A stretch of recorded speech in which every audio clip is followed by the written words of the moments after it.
Hey folks, it is time once again for the best time of the week. Your favorite time, my favorite time, Lionel's favorite time, my dog's favorite time over here. And what is it, Lionel? It is time for this week's hot episode of Off the Top Rope. Oh yeah. Y'all know how it is. This is your favorite wrestling podcast. We have some things we're gonna talk about before we get into AEW. Prophet, we talked about them a little bit before. Which thing would you like to talk about first? You know what? Let's start off with AEW in Arena Mexico. Bro, that shit pissed me off. Why is that, man? Because I was like, you know what? Maybe I want to go down to Mexico. Maybe I want to go see what's going on. I want to go, I want to go be in Arena Mexico. I've never been in that arena before. It'd be fun. All them tickets are damn near gone. It was literally like an hour. And they were damn near all gone. 1,000 tickets. Probably more than that at this point. But reported 16K tickets have already been sold for the Grand Slam Mexico. Whew, damn. That is going to be an insane Grand Slam. I'm just going to say that right now. We gotta talk about facts too. The fact is there aren't really a lot of promotions that can run Arena Mexico without CMLL's permission.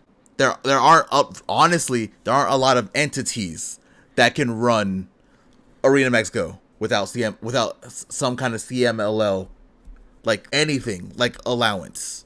Yeah. You know what I mean? So right. The fact that AEW was able to do this is huge. Apparently CMLL fans have also already been clamoring for like Ospreay and Omega, and they put them on the poster for Grand Slam Mexico. Them tickets started selling. And remember, this is still technically like pre-sale, right? That's pre-sale, bro. Yeah, it's still pre-sale. There's more seats ready to go out. So this has a possibility because I think right now 16,000 tickets or 16,000 seats so far. Mm-hmm. So once they open it up, I'm not sure how many more seats is going to be available. It's going to be crazy. Them bitches gonna sell in a week. Less than that, probably. It's going to sell out in a few hours. Yeah. That show's about to be crazy in Arena Mexico, bro. Oh, it's going to be nuts. Like, I can't wait to watch it. It's going to be a fantastic show. And we're going to be able to talk some big shit on the channel that week. Oh, it's going to be so great. Because AEW right now, we've talked about how their hot streak has been, right? Yep. Where they're going out, damn near selling out almost every place they're going. All the shows have been heat so far. Yeah. The ticket sales for All In are starting to ramp up a little bit more now. Because they did settle because we've talked about it before. Everyone thought like Swerve and Hangman were gonna be like the main event, and when that didn't happen, people started freaking out and all that kind of stuff. Tickets seem like they're going back up thanks to WrestleMania not being great. Apparently, I saw like I don't know how true this is. I'm assuming it's not everybody, but people are like, we take AEW for granted. Apparently, a lot of people who watch like both were like, maybe we're too hard on the Death Rider story. And I was like, God damn. First off, you're not. You can, the Death Rider story is still bad outside of whatever happened at WrestleMania. But people are like, maybe we shouldn't complain as much about the Death Riders. That seems like heaven now. And I was like, damn.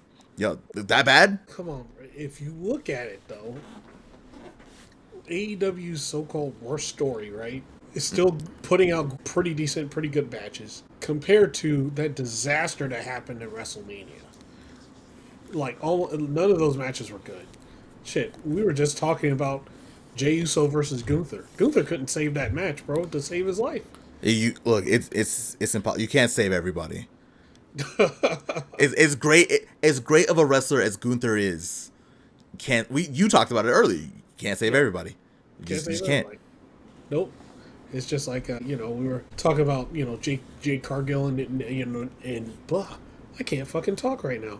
Jade Cargill and Naomi, right? It was also bad. Like, it was terrible. But, the thing is, Naomi can't save somebody that's already terrible. Like, there's only so much she can save. If the person she's wrestling is decent, she can save it. Jade used to be so much fun, bro.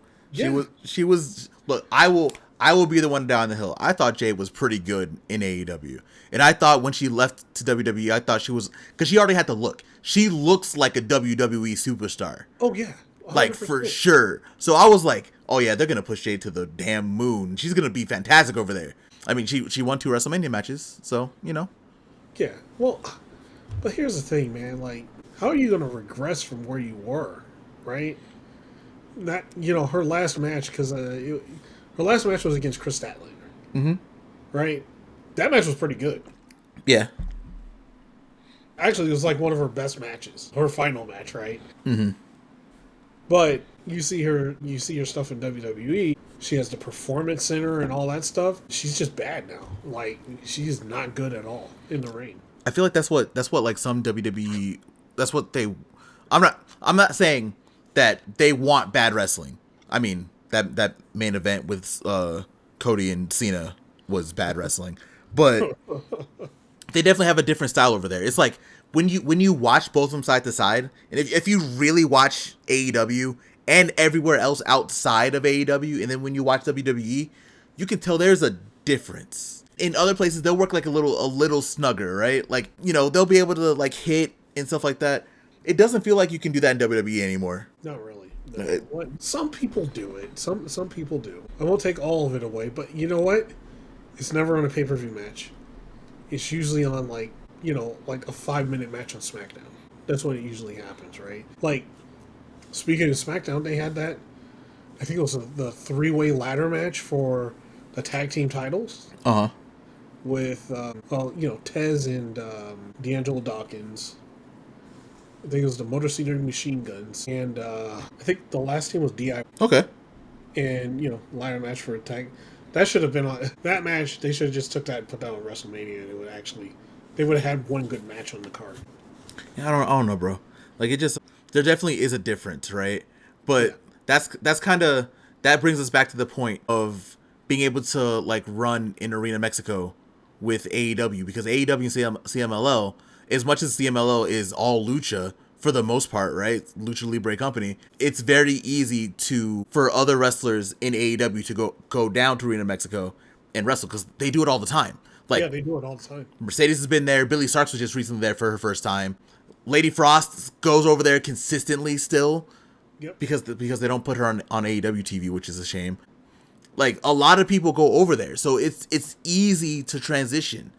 It's harder when you're over there, because that's your style, right? You are not going to be wrestling like super hard. I'm not taking anything away, because wrestling is still wrestling, right? But it's definitely different. Yeah, it's a different style. Much slower style. Like really, really, really slow style. Like it hurt like that. I didn't want. I know we weren't really gonna be talking about WrestleMania, but we're here now. Yeah, like we're here now. That John Cena Cody Rhodes match, bro. I saw people trying to jump through hoops saying like, "Oh, John Cena said he was gonna ruin wrestling, so this is part of the story." It's like, so you want your main event to be bad, but like you are. Let's see it play outing a bad WrestleMania main event. It's weird, bro. It's a little weird. Yeah, but you know what? Let them have their show. Yeah. That's all they got, because they don't watch wrestling anywhere else. That's all they got. AEW's going to Arena Mexico. They're going to be in the O2 Arena. AEW's doing like a little mini world tour. They were in Australia earlier this year. Yep. AEW's having like a little mini world tour. Like it's nice to see. Yeah, and they're gonna go to Arena Mexico. Then they're a little bit later. They're going back to London for Forbidden Door. They're doing a couple shows there apparently. Yeah, so we got a lot, man. What other little bit of news did you want to talk about before we go on to the AEW goodness? Let's see here. What can we talk about? What other news do we have? Actually, you know what? Let's talk about... okay, so warning for everybody. Rumor. I'll say it again. Yeah, that's right. We got to do the rumor speculation thing. That's right. It is rumored that WWE is prepared to make a huge offer for Mariah May to come to WWE. So, yeah, let's talk about that. Let's talk about our thoughts about that. So, we talked about it a little bit earlier, right? For everyone peeling back the curtain a little bit, me and Prophet, we are friends. We like to talk about things in general, and we were talking about this beforehand.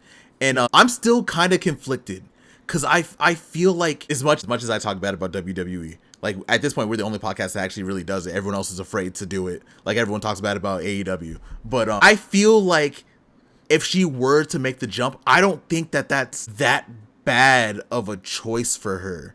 Because I feel like, I don't know if she feels like this, and I don't agree with this. She might think that because she was in like one of the best stories that AEW's ever told, that she might not have anything to do over there anymore. She's already been a world champion.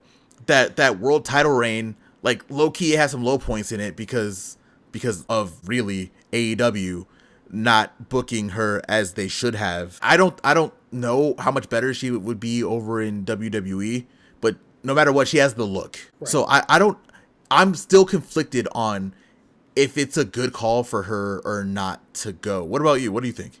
I'm pretty conflicted also. I think if she goes, she's going to run into an issue, right? Because, the fans over there think she's a knockoff Tiffany Stratton, which couldn't be further from the truth. Yeah. Right? Like, they are two completely different wrestlers. Mariah May is a completely different animal. She's a beast. Yeah, like, Tiffany Stratton is not even close to her level. Not even close. Like Mariah May would have to, if they wrestled, Mariah May would have to scale back so much for Tiffany Stratton to keep up. Okay? Mm-hmm. That's just how, that's what I'll say. So she's going to run into that problem. And I'm not sure if they would throw her in NXT like everybody else. That's the other problem, right? Like, there's no way in hell she should be in NXT at all. No. If she goes, she better be on the main roster. Yeah. If she's one of the ones jumping, she for sure should not be in NXT. And this is no knock on, for me, this is no knock on any, this is kind of a knock on the other people who have left and gone straight to NXT. But, yeah, she definitely is not like NXT. She is main roster, immediately put in a title picture type of competitor. Right. And one of the funny things I saw was somebody was talking about, I don't watch AEW. I refuse to watch it. So what's Mariah, what's her wrestling style like? And people were saying she's like Liv Morgan mixed with Charlotte Flair. I'm like, no. Oh my God. Absolutely not. Oh my God. Liv Morgan mixed with Charlotte. And I like those two. I like Liv Morgan and Charlotte Flair. Yeah. No, Mariah May is not that. She's not that at all. Like, look, Mariah May, you're like, I know you guys don't watch any other company, right? Like, but she got all of her bearings and her bones in Stardom, right? So technically sound is one thing you should put up. She hits hard. Yes. She hits like a truck. She can go. She has like 10 gears, man. Right? And she can wrestle anyone of any size, as we've seen, because she wrestled Nyla Rose and like a whole bunch of other people, mm-hmm. From big to small. If you want to say she's close to anyone that's in WWE, she's actually closer to Julia, but kinda, right? Like, kinda, yeah. It's because she's like, she has a different style still, so like she's her own thing. Like, it's no one that you're currently watching in WWE. Mm-hmm. That's what I'm gonna say. God, if I don't even think I could compare Mariah May to anybody else. No, like she's her own. She's her own, right? Like, yeah. Mariah May is Mariah May. She wrestles like Mariah May. She doesn't wrestle like anybody else. Yeah, I don't know. That was a Charlotte Flair and Liv Morgan, huh? What a wild comparison. But yeah, going back to it, if she were to leave AEW, I would understand it. Like, I don't really put slight on anyone who wants to leave, right? If people should go where they want to go. Like, that's never been my thing. My thing is, if she does go, there's like potential wasted, because Mariah May has proven that she is a top talent. And if she were to stay in AEW, I don't really have a lot of faith in AEW booking. We've talked about that before, especially for the women sometimes. But I feel like she would be missing opportunities if she didn't go back and do something. I don't know what it would be, but I feel like it would be some things missing. Yeah, no, it's a little bit of both, right? If she went to WWE, she would get that that general 3-month push that everybody gets, and then if they don't have shit for her, she's just in the Abyss. That's a very big possibility that could happen if she goes to WWE. There's no way around that. The Machine has nothing for you. You ain't getting shit. You're just stuck for like however many years you signed that contract, right? That's the wild part about that. And I know every company has to go through that, right? Because you can't put everyone on your shows and everything like that. But WWE, it feels malicious sometimes. Because they'll like fucking we talked about it before, but old boy who went to Noah, Omos. Yeah. Like, he was doing well over there, and they pulled him, and he hasn't been on the show in over a year. Yeah. He's nowhere to be found, man. Where's Omos? I don't know. He's chilling at home, eating some chicken wings, something. I don't know. It's crazy. Like, I don't... That's why I'm kind of worried about Mariah May. I was kind of worried about Penta and Phoenix also. Phoenix already... He lost against, like, Chad Gable in, like, a luchador mask. Yeah. At the day that they bought AAA, by the way. The day that they bought AAA, because it was supposed to be Rey Mysterio in the beginning, and then Rey got hurt. They had a 50-year-old. Apparently, they had a 50-year-old wrestle like three matches in 3 days, back to back to back. And Rey's over 50, man. Give him a break. But they won't. They won't have like their main eventers. Like Cody won't wrestle for a few weeks. Seth and Roman and all them won't wrestle for a few weeks. But everyone else just sucks. It's annoying. Yeah, but yeah, no. Phoenix got thrown to the wolves right away. Mm-hmm. They could have threw anyone else in there, but they threw Rey Fenix in there.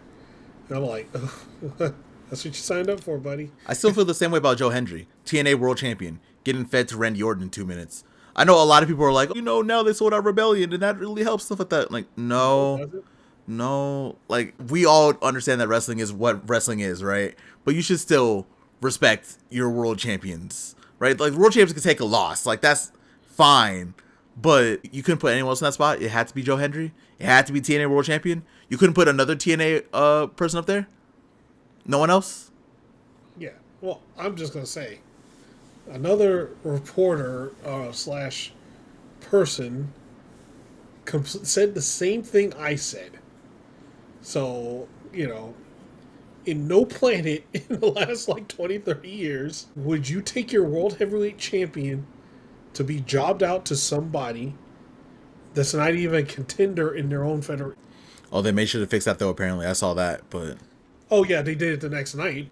Yeah. Still, he was not, at that point in time, he was not a contender. It's just a lot of things that they do right now are just kind of frustrating.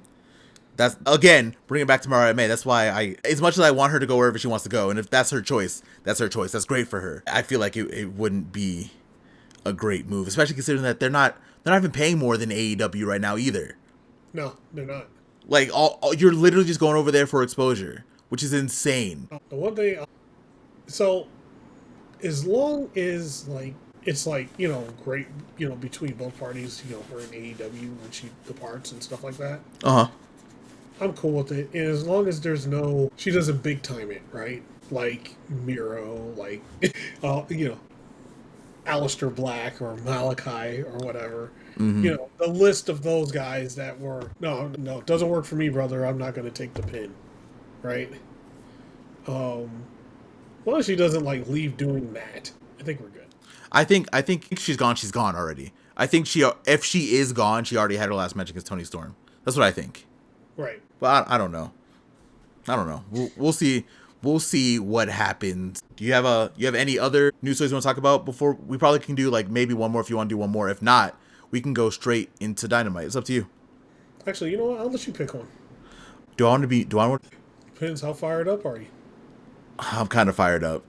Are you kind of fired up? All right, do it. But you know what? Oh. To end it off, we're gonna go to Japan because that's kind of what I do. We should talk about two big things very quickly that happened at Stardom's Grand Queendom. Oh yeah. Yes. Yes. First we have to talk about Tam and Saya, who had a fucking banger of a match. Prophet, I don't know how you're gonna be able to watch it. You should watch that whole show was fantastic. Watch the whole show. But the two matches I'm going to suggest to you: Tam versus Saya, and Shuri versus Mayu Iwatani. Ooh. Those are 2 matches I suggest you watch. I'm gonna spoil one of them, but our whole thing is around Mayu and Tam. So this is Grand Cream just happened, so spoilers for everybody. I apologize. Tam lost her match against Saya, which was a career versus career match. So now Tam is officially retired from Stardom, and Mayu Iwatani had her 2-year IWGP Women's World Championship run ended by my GOAT Shuri. And there are rumors that we don't know about Tam, but there are rumors that Mayu might be going with Rossi over to Marigold. Ugh. Yeah. What are your thoughts on that? So, okay. Why are you going to Marigold, man? Possibly. So, she's just going to the WWE dumping ground, then. Pretty much. Hey, you know what? If it works for her, good for her. Mm-hmm. But the retirement match, man, that's kind of crazy. It was a build of a 1.5-year story. I don't want to talk too much about it because I don't get to watch Stardom as consistently as I like to either.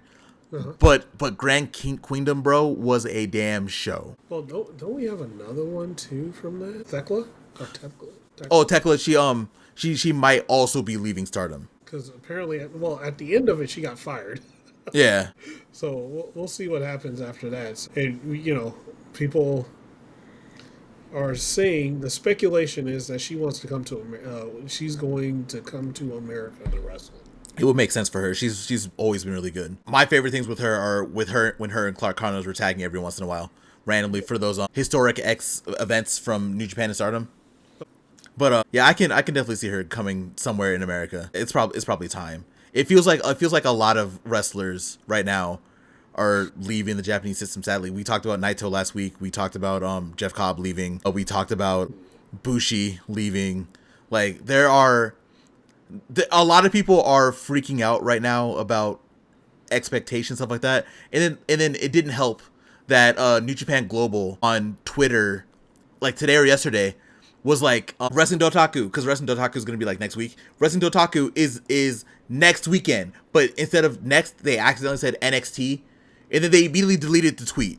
But someone screenshot it, and everyone was like, "It's during NXT weekend." It's like, no, that's not a thing. Like that's not a thing. It was a typo. It was a very bad typo. Bad typo. Oh, just NXT weekend. Because now people are like, with all the people leaving from Stardom and New Japan, especially like people like Naito lately, with The Rock wearing a New Japan shirt in that on Instagram, the stuff that's going on between The Rock and Triple H, which we will get into in detail next week. I think I don't know how we forgot to talk about that before, but we have to talk about that. My God, yeah, that's some. There's 2 nasty things that we'll talk about next week. That's one of them. That might have to be its own special episode, maybe. But like, we will have to talk about that. Like, the other one is Jeff Cobb. Yep. If you have not seen that shit, the giant post that TJP put. Wait, what's going on? Wait. Okay, I'm sorry, y'all. Minor detour. Man, hold on. I think it's on the place you don't want it. I'm looking right now. Yeah, it's a big post that TJP did on the other place. Oh, this was a week ago, and no one believes I'm not on Twitter. No, I'm not on Twitter. I just saw it today. Here it is, right here. One second. Pretty much Jeff Cobb trying to sabotage and shit. So yeah. Oh my God, TJP's wife called Jeff Cobb a miserable human being because of this. What is going on? It's actually worse than that. It's a lot worse. Like, once you read the whole thing, TJP posted like a big thing and like the whole history of the thing, because it pretty much started when they wanted TJP to be the leader of United Empire. Oh my God, bro, what is happening? What is? No, this is bad. This is actually also kind of funny because TJP also more than likely is going to be leaving New Japan also. This is a shoot. Nobody likes. Oh my God. I know we're on a podcast, but I'm actively reading what's... Okay, I have to look at this later. Because I can't... This is rough. Yeah, no, okay, I can't look at this right now. I need to look at this later, because this is... It's bad.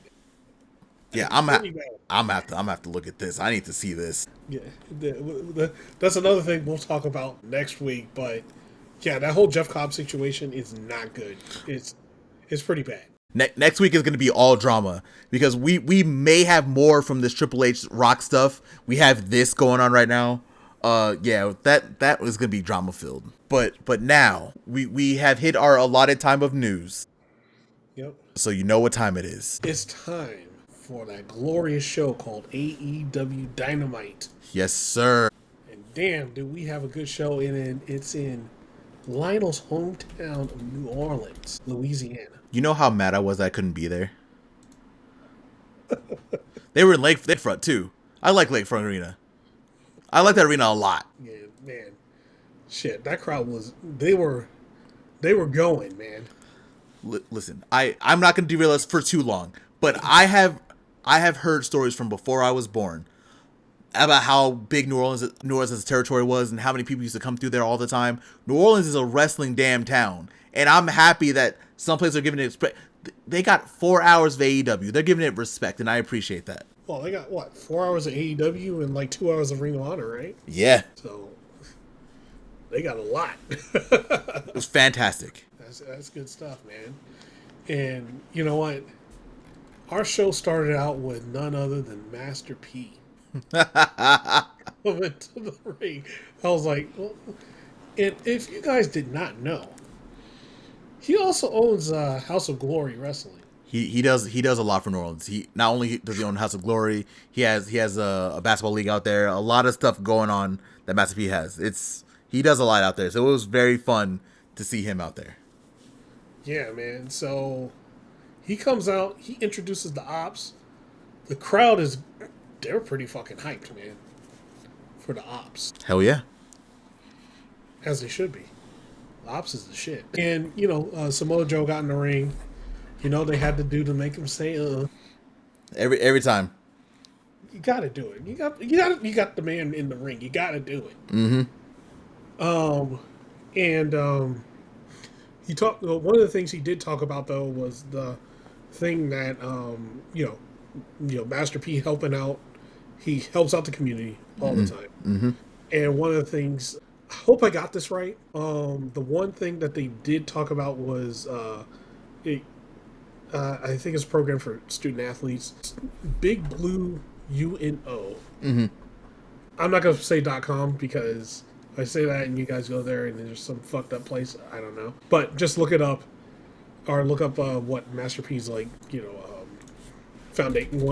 of his foundations is that he works for. But yeah, man, that was one of the ones that they talked about on there. Help student athletes. He's in charge of like the basketball part of it. So that's really cool. Helping, inner city kids get into, basketball and just get into sports in general, get off the streets and stuff like that. So giving back to New Orleans. So that's great. So if you want to check that out, go ahead. Go to that, or type that in and check it out. But so as Joe is talking and he starts talking about having a celebration, the Death Riders come out and they came out in wave and just attacked everybody. First it was Marina Shafir coming out and they were like, oh, it's just Marina, and then all the rest of the Death Riders came out and just started attacking. They got the Opps down and Moxley was facing off with Master P, and then as he's facing off with Master P, Joe comes up behind Mox and puts the choke on him, takes him down. And, Master P was getting hyped up. He even threw a few punches in on Moxley. And right when he said he, told Joe to put Moxley to sleep, the Bucks and Okada come and hit the ring, and then they hit Joe with the chair. The Bucks were trying to get Moxley's attention. And right when they're about to do that, Rena just pulls Moxley outside the ring. She's like, no. She gets him out of there. But we ain't trying to hear that shit. And then Swerve comes out, and as Swerve comes out, the Bucks run away. Then Omega comes out because the Bucks were trying to run up the ramp. Omega comes out with a chair. The Bucks were like, oh hell no! So they run and then they jump into the crowd and get out. So it looks like we got Team AEW for Anarchy in the Arena. But yeah, that was a pretty fun segment. So what did you think of it, man?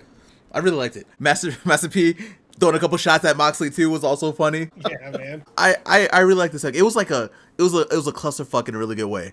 It was a fun way to open if we weren't gonna get a match. And we'll be talking about it a little bit later, but we might have been spot on with Blood and Guts because some things have changed. So we might have been right with Blood and Guts, but we'll talk about that when we get there.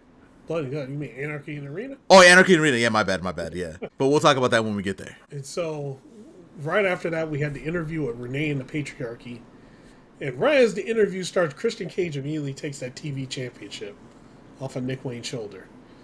And then he tells Nick Wayne it was because of him that he got the title shot in the first place, and that he forced him to get out of his shell and go and find himself and find who the hell he is. And then he said after Nick Wayne won the title, he said he celebrated extensively with his mother after he won the championship.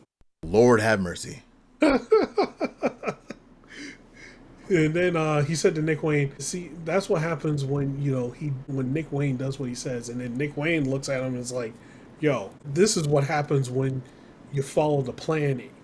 You win championships. And then he goes to take his belt back, and then Christian, goes, takes it and then looks at the title and then gives it back to Nick Wayne. He was annoyed as hell. That Nick Wayne said that. He gave him back the belt, and he said he loves his family. And then they all... Mm-hmm. And they keep saying Nick Wayne is the youngest champion in AEW history. That is wrong. It's Billy Starks. Starks is the youngest champion. I like 7 months too, by the way. Yeah. Like, we all know it. Stop trying to rewrite your bullshit, AEW. Mm-hmm. Get it right. Please. Give Billy Starks some respect, by the way. Please. Yeah. So now we got our first match, which was Ricochet versus Mark Briscoe. This was a fun match, man. Oh, yeah, by the way, what did you think of that segment with Christian? I think we're where we planned, right? We said at some point we're going to get the Cope and Christian reunion, right? Yeah. We saw the blow-off with Cope and FTR and all that kind of stuff. We're now setting up what's happening with Christian and the Patriarchy. They're going to break apart. Those who are going to come together. The plan is coming together. We just saw it before everyone else did. Yep. That's the usual. At this point. That's what we do. And if you doubt us, we have 45 episodes for you to go through and piece it together. Oh, yeah. We're almost pushing up on 50 episodes. We're getting close to that year. We're gonna have to figure out something to do for that year celebration. And then once we hit about 83 episodes and go to our 84th one, then we can say we lasted longer than we also lasted longer than Nitro. Oh yeah, fuck Eric Bischoff. So, we got Ricochet versus Mark Briscoe. This match was fun. A few things that happened in the match, like pretty much right in the beginning. He wrecked Ricochet with the Fisherman Buster. And of course, Ricochet gets up. He retaliates with a brain buster of his own. Pins Briscoe for a little bit. Briscoe kicks out with the 2 count. Briscoe catches Ricochet with the high collar suplex, and yeah, he sent Ricochet flying, man. I was like, good lord, man, what, got all the strength you can and just did that and tossed him. Then he tries to go for a Jay Driller. Of course, Ricochet blocks it and then hits that amazing Death Valley driver. I fucking love that thing, man. The way Ricochet does the Death Valley driver. Reminds me of Perry Saturn a lot. Mm-hmm.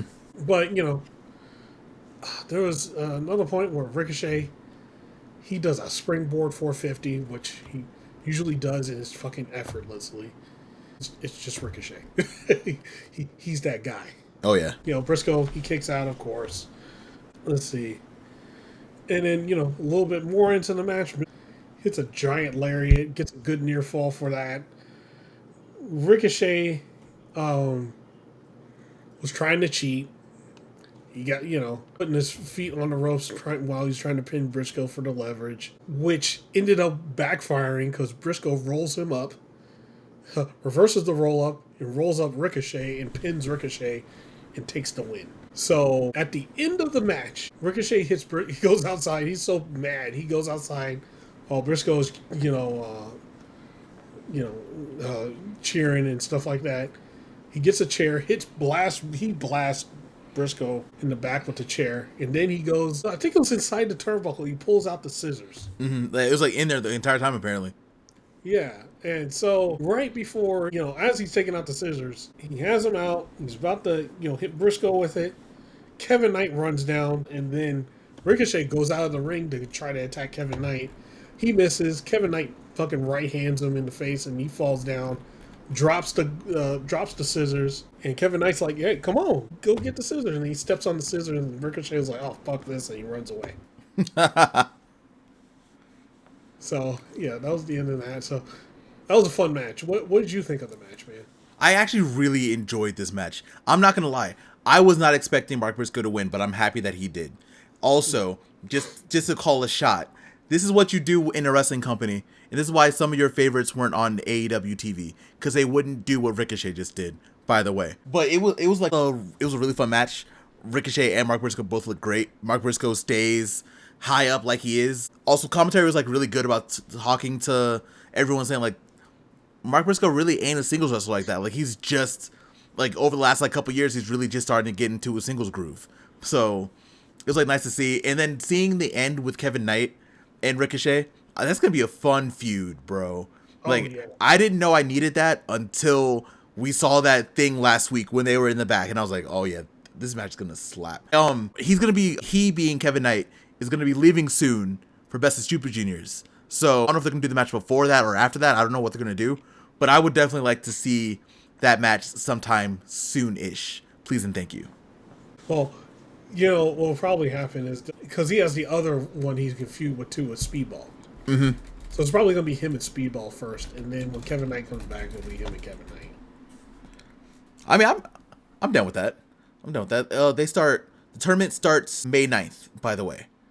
Yeah, so they have to be there a day early for a press conference, and then so we probably got like maybe 2 shows. We have the Dynamite that they're going to be on, right? Yeah. On the 30th.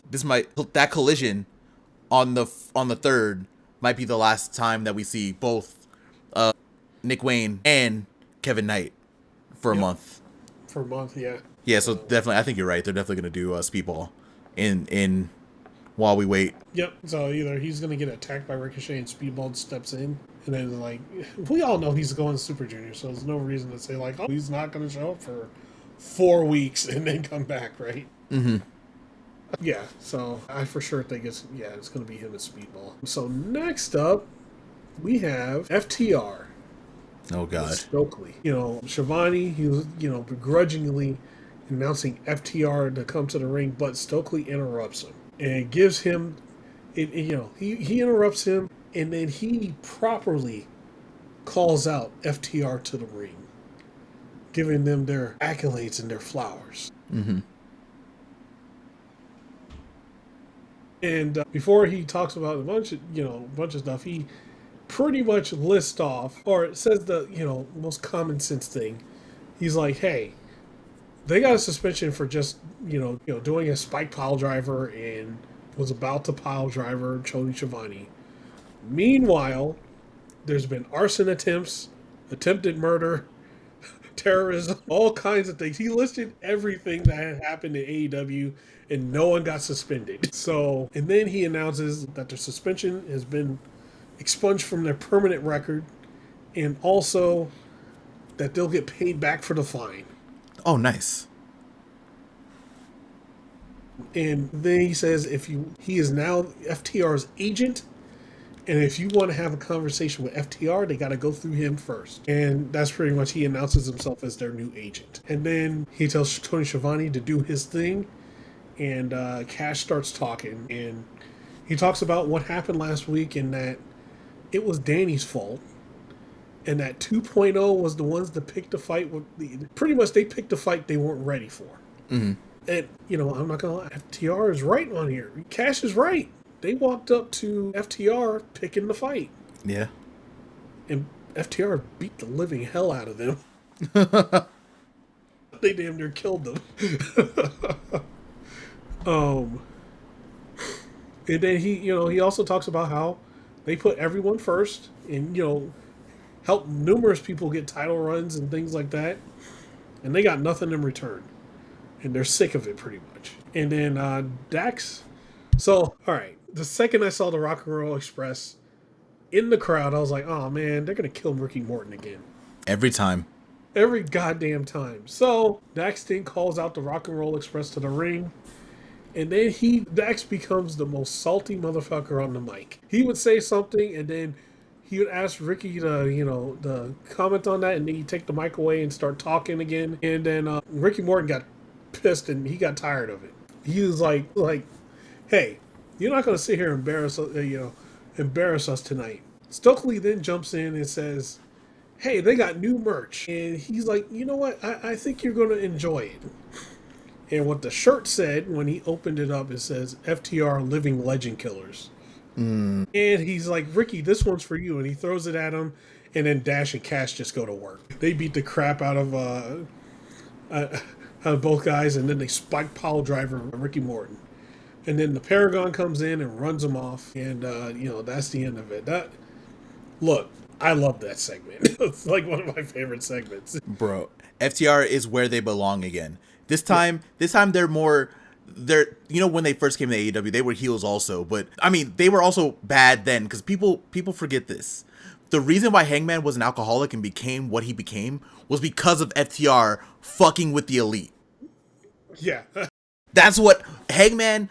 This whole arc that Hangman has been on, where he became the main character, was because of FTR. So now they are manipulative again, but now just more violent too. Like I wish they would have turned a while ago. I'm happy they did now. They definitely were faces for way too long, and they are for sure more boring as faces than heels. Heels, they're violent as hell, man. It's incredible. And with Stokely now, even better. Yeah, I didn't even mention that. Yeah, Stokely being there, which is also payoff, by the way. Someone had to remind me of this because I forgot that Stokely said this. Before he left TV months ago, he said he was looking for a tag team. Oh, that is right. Yeah, bro. Someone had to. I forget who, but someone on Blue Sky. So whoever you are, I forget who it was. Thank you for that. But yeah, Stokely was like, "Oh yeah, I'm looking for a tag team to manage now." After what happened with Stat fell through, and then he was off TV for a while. This is the payoff for that too. Was perfect. Yeah, that actually worked out really good. Mm-hmm. But that was a fantastic segment. I loved it. Poor Ricky Morton, Rock and Roll Express, man, they get it every time. Ricky bounced like a foot off the mat too after the spike pile driver, bro. Like it was nasty. Yeah, man, he takes that shit like a champ.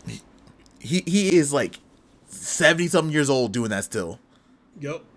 Fucking kudos. And can do a Canadian Destroyer, which is kind of blows my mind. Low key better than Dustin does. Dustin's been doing that lately too, but yeah, Ricky Morton looks like he's taking you for the ride. That's what Ricky Morton looks like when he does his. That's a short ass dude. Man, but yeah, it's great. Always like seeing the Rock and Roll Express on there. Every time, even if they're gonna get beat up every time we see them. It's on site every time. Like I think the last time they got beat up by the Death Riders. Yeah, it was a backstage thing. Yeah. Yeah. God bless. All right, well, whatever. Well, they got beat up because of FTR. Mm-hmm. And then they get beat up by FTR. Ugh. I feel like this was like more this one, like, they get beat up all the time. We have already established that. But this one felt like different because it's FTR doing it. You know how FTR always respects the legacy of tag teams and they're doing this and that and the third and they are like the tag team of tag teams? Yeah. For them to attack the Rock and Roll Express also felt a little worse too. Oh yeah. Well, I think it's just like one of those things is, story-wise, they're tired of it, right? They're tired of everything. Mm-hmm. They're tired of not getting their flowers. They're tired of not everybody pretty much stepping over them and getting what they want. And they're like, you know what? Screw this. It's time. I don't give a shit who you are. You're going to get it. If we're going to be honest too, that's probably one of the most valid reasons to turn heel. Right? Like I've been helping everybody out. I help Garcia. I help Copeland. We help everybody. We're putting ourselves to the side. And what did that get us? Nothing.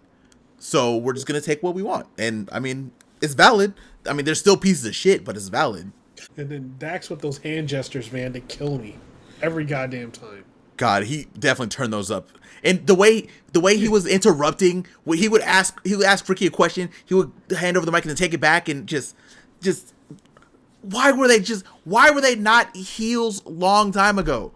Why? I know they had to turn. Why did we not turn them back earlier? I have no idea, man. They should have. Yeah, because this is what everybody wanted with FTR. There's your top heel tag team right there, immediately. Because let's face it, Hurt Syndicate is not a heel tag team. No, they're too good. People, no matter what the Bucks do, people aren't going to boo the Bucks unless you're like in Chicago or something, right? People more likely aren't going to boo the Bucks consistently, so they're not really a heel tag team. Your heel tag team is FTR. Yeah, the true heel tag team is FTR. Mm-hmm. But speaking of the Young Bucks, the next match is the Young Bucks versus Kevin Knight and Speedball Mike Bailey. My match of the night, by the way. Let me tell you, this was a goddamn match. If there is a match to watch for this week's AEW between Dynamite and Collision, both of them, I'm adding both shows together. If you only have one match to watch between the shows, watch this one. Honestly, yeah. It was so damn good. So, like, just starting out, like Kevin Knight, he immediately connects with a springboard press on the Matt Jackson Speedball, and it went to the outside pretty quick. Like him and Kevin Knight, they jumped over the top rope and just like flipped and crashed on both of the Bucks. At one point, Nick Jackson, he moonsaulted off of the apron, and he took Kevin Knight out, and and just a little further into the match, they were in the ring, and Matt Jackson was doing the triple northern. He normally does the triple Northern Light suplex. He did 2 of them to Kevin Knight. Mike Bailey jumped into the ring. He catches Mike Bailey in the other hand, sets him up, and then does the 3rd one with both of them. I was like, holy shit, that was actually kind of awesome. Plus, I love the Northern Light suplex anyway. After that, the Bucks, they got beat up by Mike Bailey a little bit. Mike Bailey was doing his kicks, doing tons of kicks. Kevin Knight, he tags in. He he wipes out everybody in the ring.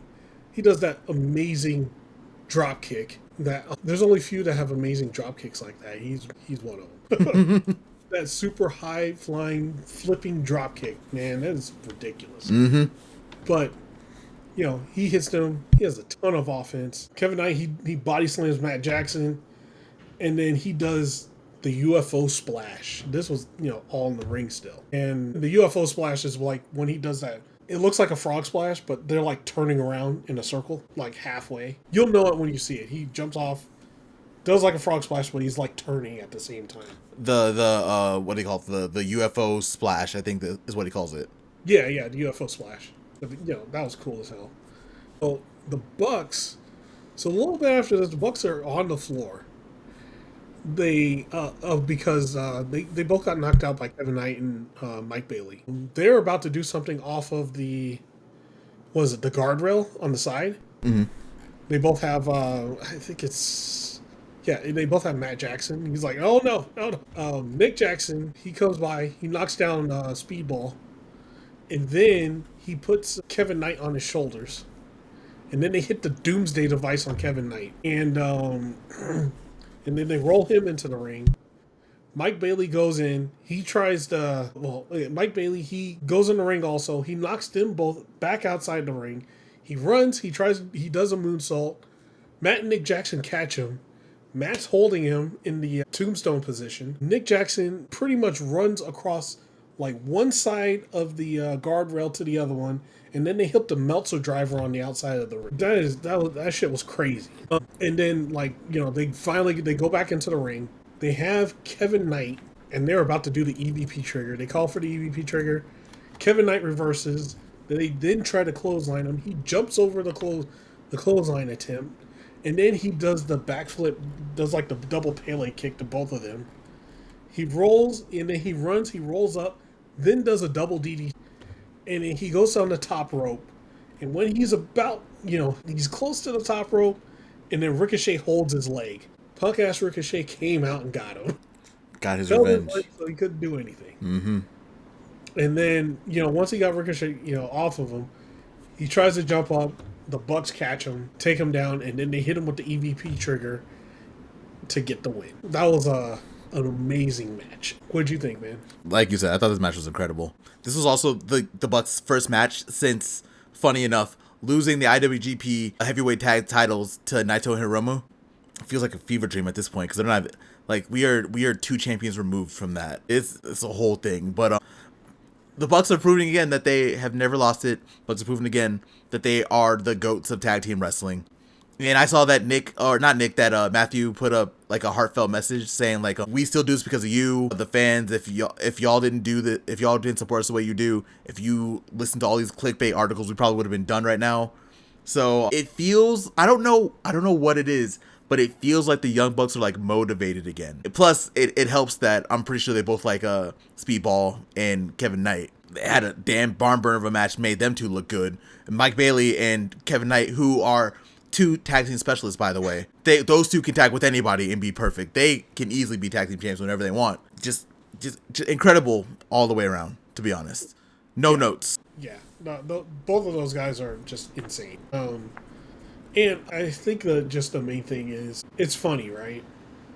Not going to try to throw shade on certain wrestlers. Mm-hmm. But it could have been after all those wrestlers that didn't want to be there. Because you know how that is. You have people that don't want to be somewhere. Mm-hmm. They drag the whole room down. You could totally feel it. So if you have a bunch of people that are like negative like that and just dragging the room down all the time, they finally leave. And you come back. It's like, oh, this is a different place. It feels better. And then you get more people that are in there that want to be there, believe in the product and everything that you're doing. It's a different feel, and it just reinvigorates you. Right? Mm-hmm. That could be another thing too.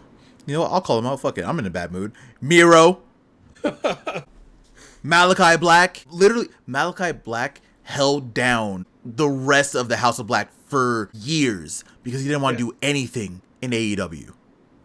Years. Yeah, because he didn't want to take a pin. He didn't want to take a pin. It's wild how he was there for like 3 years, barely took any pins, and only took like maybe 1 or 2 more losses from the pins at that. Like it was insane. Yeah. But yeah, like Kenny Omega also said it too. Remember when all the drama was happening a couple years ago? Like fucking damn, almost 2 years ago at this point now. Uh-huh. When all the drama was happening, and Kenny, there was like a leak thing that Kenny said he wouldn't have hired half the people that were in the room. Mm-hmm. Yeah, it turns out Kenny Omega was right.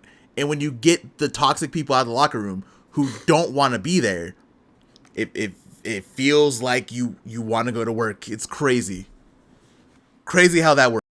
Crazy how that works, right? So, I bet that had a thing to do with it too, right? Because you have that, and then you have those same people leaking back, stuff from the back to the sites, because there has not been any AEW leaks since certain people left. And we're not gonna say the locker room's all hunky dory because we don't know. Like we don't know. But it definitely feels like it's a lot different than it was a couple years ago. Yeah, well, you could tell in the product too. Meanwhile, yeah, they got people on the board publicly feuding with each other right now. Yeah. No, whatever. Oh well. Yeah, whatever. They're over there now. We don't care. I just think it's before we move on. I do think it's kind of funny that everyone was saying like how toxic the AEW locker room was and all this other stuff, this, that, and the third, right? Everyone's saying like, oh yeah, no one wants to be there and stuff like that. Boy, your favorite CM Punk over there was saying like he didn't want to be in a locker room full of children. Meanwhile, people above him are actively fighting, but yeah, like publicly fighting, like. Yeah, that is a shit situation there. But yep. Hey, it's over there. Y'all are where you want. Y'all are where you want to be. Don't switch up now. I got one more call out actually. I have to do. Fuck. Oh, I forgot his name now. Shit. I forgot his name now. Starks? No, not Starks. Andrade. Andrade, where is he? We see you tweeting, Andrade. We see what you're saying. All the vague tweets that you were doing while you're in AEW too. Stay over there, bro. Stay over there, little bro. Don't even bother trying to come back here. Yeah, his situation it went from shit to shit. Yeah, don't try to come back either, because we see the vague tweets. You're doing the same thing in AEW. When you weren't getting on TV in AEW, you did the exact same thing. Now look at you. Yeah, now look at you. Don't come back. Speed champion, and then where? I haven't heard of you since. Exactly. Don't come back. And you're probably buried even further after that divorce. So. Oh yeah. Him and Charlotte are done. He's done. Yeah, we haven't been on TV. No, actually, the only person he wrestles on TV is Carmelo Hayes. And we know where Mello is right now, so that's not great. WWE doesn't like using black men as talent, so it doesn't matter. Well, he gets beat by Andrade every week. So yeah, so whatever. But that's it. That's it. Those I call the people I want to call out. We can move on now. Man. Yeah. So we're gonna let's pivot. Let's pivot back to the show. Real quick. We might go off again a little later, just so you guys know. It's possible. It's very possible. So Renee Young is in the back with Toni Storm and Luther. And I'm not going to repeat a whole Toni Storm promo because shit's hilarious for one. Like, wait. So, I forgot her Empire Strikes Back thing that she said. Oh, yeah. That shit was hilarious. But you have a chance, just watch her promo. But Toni Storm pretty much issued an open challenge for her. Not for the title. It was a eliminator to get a title shot. And she also puts over the women's locker room. But yeah, she's like, hey, anybody that wants to fight on Collision, step up. And immediately, Queen Amanada stepped up and accepts the challenge. So on Collision, it was Toni Storm versus Queen Amanada, which is great. Fun match. We'll talk about it when we get there. And then after this, the Hurt Syndicate came out. And man, so MVP made a point. He's like, MVP says, hey, we are experts at, they hurt people, okay? They hurt people so well that none of the tag teams that they went against have been back since their match. And he also put over the Gates of Agony. It says, hey, they're a talented tag team, but, it wasn't their time yet. And then MVP gives the mic to Bobby Lashley. And as soon as Bobby Lashley is about to talk, MJF shows up in a fucking badass Corvette. I almost think it's Bobby Lashley's Corvette. Who knows? I think it's actually Lashley's real car. And, at the beginning, they start the revote. And MVP, of course, he gives the first thumbs up. Shelton, he gives the second thumbs up, but he also says he only does it because he respects. He points to somebody. He's like, this man over here. To me, he wasn't pointing at MVP. He was pointing at Lashley. I thought he was pointing at MVP. Nope. He wasn't pointing at MVP. He was pointing at Lashley. Because MVP was behind him. So he would have had to turn to point to MVP. He was pointing directly at Lashley. But, the camera turned to, the MVP. But, yeah, he was pointing to Lashley. And he told him, hey, don't forget it. And before Lashley could vote, he gets interrupted by MJF. And then he proceeds to tell them that with him in the syndicate, that they will have all the gold. And he knows how to cut corners. And they will be the best group in all of professional wrestling. And then he'll say something that he doesn't say to anybody.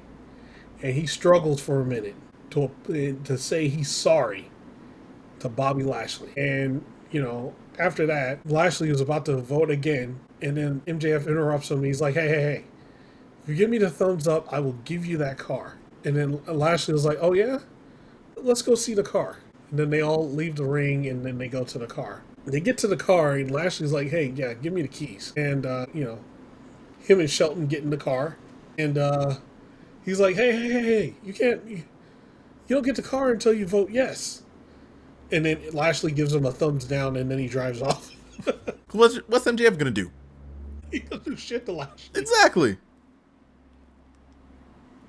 But I think it was a fun segment. Here's the thing. I think if MJF didn't say anything, Lashley was going to vote yes. We saw what happened last week, right? Like, MVP and Lashley had that conversation after Shelton ran off. And, he still didn't want to do it, but he softened up on it for MVP also, so... But MJF had to interrupt, as he always does. He didn't interrupt Shelton, didn't interrupt MVP, but had to interrupt Bobby. He's still calling him Bob, by the way, too. Not a fan. But, Lashley, it looked like he was going to go yes.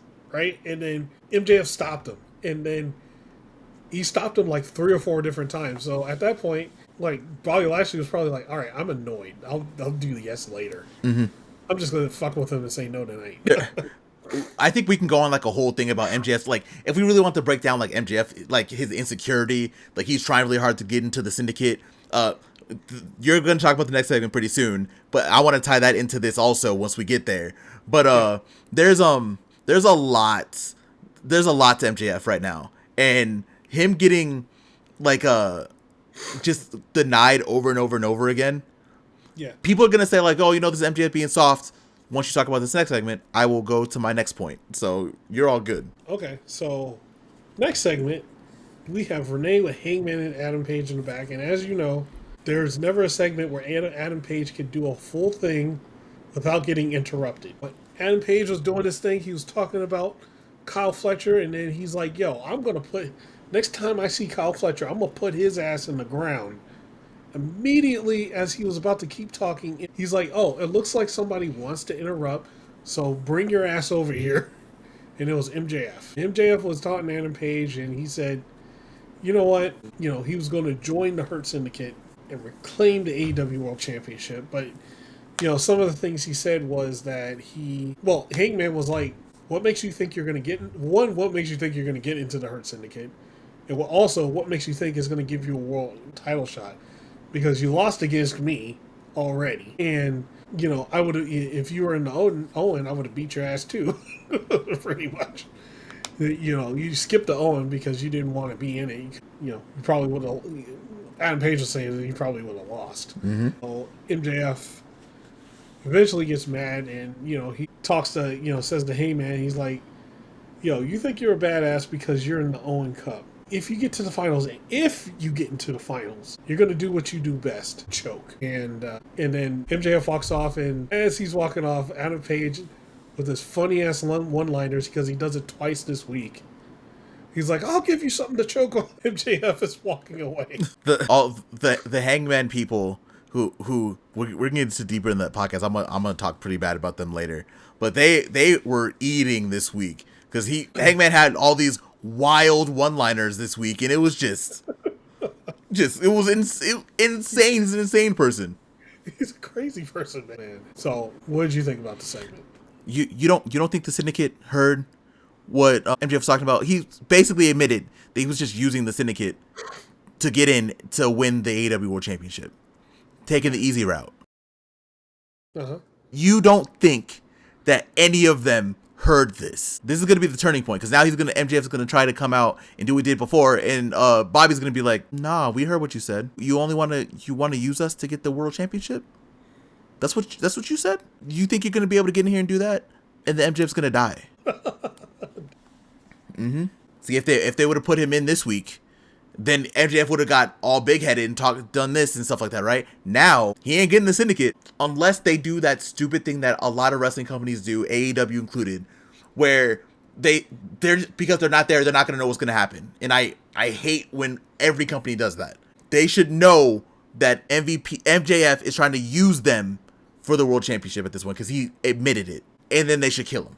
Well, he even told that to their face. But the way he said it to Hangman was different. Yeah. Before, when he was talking to the Syndicate, it was like a exchange. I can help you keep those. Y'all can help me win the world title. Everyone happy, right? This time, when he set up the Hangman, it's like, this is the easy way. I can just get them and they can help me win the championship. Easy. It was different. They're not gonna like that. Especially Lashley, who already don't like him. Right. Whatever way it ends up, it's not going to end well for MJF. No, he's gonna die. He's probably not gonna make it to All In, because he's gonna be dead after what happens at Double or Nothing. Yeah. So it'll be something to look at. It'll be good to see. And I also heard there's a lot of 90-day things ending around Double or Nothing. Oh, from that last layoff. Yeah. AEW, don't make the mistake again. Don't make the mistake again. Let them sit for a while, see where they go. If they go to TNA, you dodge the bullet. One already went to TNA. Yeah, one already went. So, yeah. And the 90 days doesn't matter to TNA, because that's not a rival company anymore. So it doesn't matter. It doesn't matter. Yeah. So let them sit for a minute. Let them see where they're gonna go. Don't make the mistake again like you did with the people that we talked about earlier. Only get people in there who are willing to be in AEW and don't want to just use it as a stepping stone to get back. Yeah, let TNA be that. Please. At this point, that's what it is. So let it be over there. All right. So our next match was another tag match. It was called the All-Star Tag Match. Which, yeah, it was. Brody King and Ospreay versus Takeshita and Josh Alexander. And they had Takeshita and Alexander with Lance Archer and Don Callis. Mm-hmm. Yeah, let's just say the Don Callis family is loaded, man. Oh, yeah. And after this thing happened, I had a thought come into my head, and I'll say it like right after we talk about the match. Mm-hmm. So there was a lot of stuff that happened in this match. This match was pretty damn crazy. Like, a little bit in the beginning, Josh Alexander, he just fucking power bombs Ospreay. Takeshita. Being Takeshita being that guy, being the alpha, sends Brody King flying with that German suplex. Ain't nobody manhandling Brody King like that. No. Takeshita just did that shit with ease, man. He's picked him up and tossed him. And after that, Alexander, he tags into Takeshita, and they hit another German suplex on Brody King. Brody King got fucked in this match. I'll just tell you that right now. Takeshita, later on hits the Brody King with the power drive knee strike. That's basically just a big ass knee strike. Josh Alexander hits Brody King with the C4 spike and then picks up the victory. So, all this was, close to, the end of the match. Mm. But, yeah, Josh Alexander hit the C4 spike. So, it's not off the table no. Thankfully. Yeah, thank God. What was that thought that you had? Oh, no, right after this. Oh, okay.